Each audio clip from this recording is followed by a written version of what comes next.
Hello there, Chaim Meital, Ariel, and David, and Danielle, and Leah and Maya. So we're discussing something interesting in this parsha. We're talking about motives. The Midrash takes a deep dive into the psyche of the human being and trying to decipher whether our motives are actually as pure as we think. And interesting, the paradigm to dissecting this topic is none other than Yonah from Yonah and the whale.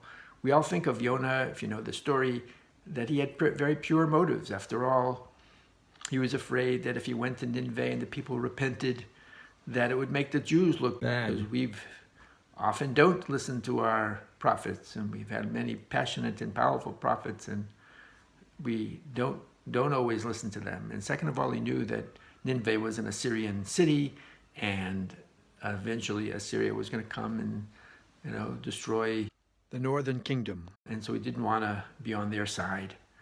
But the Midrash is relentless when it comes to the truth. Nobody gets off the hook, not Abraham, not the Avot, not Moshe, anyone, nobody gets off the hook. So certainly not Yonah. And the Midrash brings in some information we've never heard before. Namely, this was the third mission, actually, that Yonah did. The first one went well.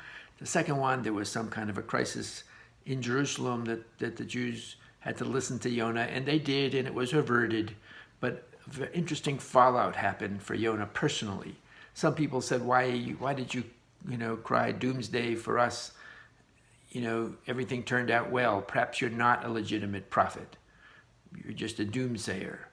And this bothered Yonah very much, that people were thinking badly of his reputation. So now, according to the Midrash, when he came to this mission to Nineveh, this same factor played a big part. He was thinking, what if I go to Nineveh and again give them a doomsday scenario and everything works out well? Not only will the Jews in Judea think badly of me, then Jews in the nations of the world will think badly of me. They'll all think that I'm a false prophet. No one will remember all the facts and how it all turned out well because they repented. They just will remember that somebody was screaming and nothing happened.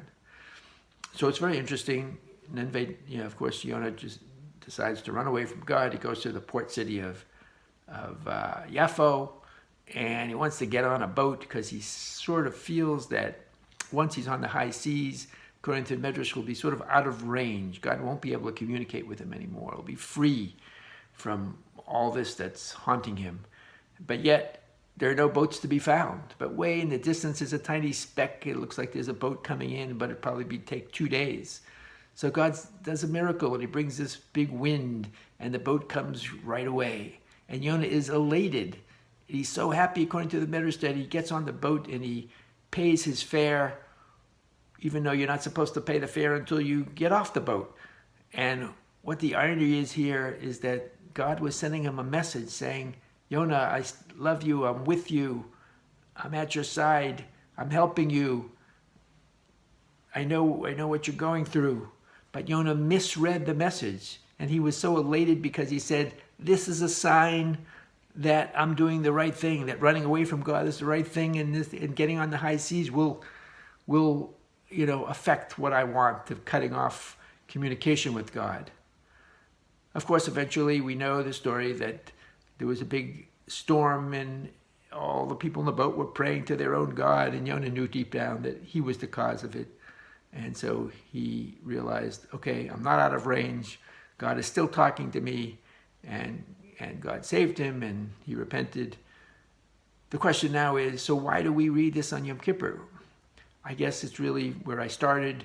It's really a message to people saying, have you examined your motives, especially when you think you're doing something for the best of reasons? Is it really pure? Are there some selfish reasons creep in there?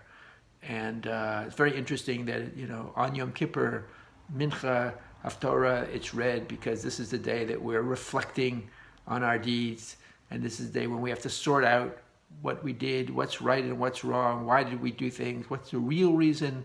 We have to dig deep and come clean. And so that perhaps is the reason why we're reading it on Yom Kippur. I look forward to your feedback as usual. I love you all. Have a great Shabbat.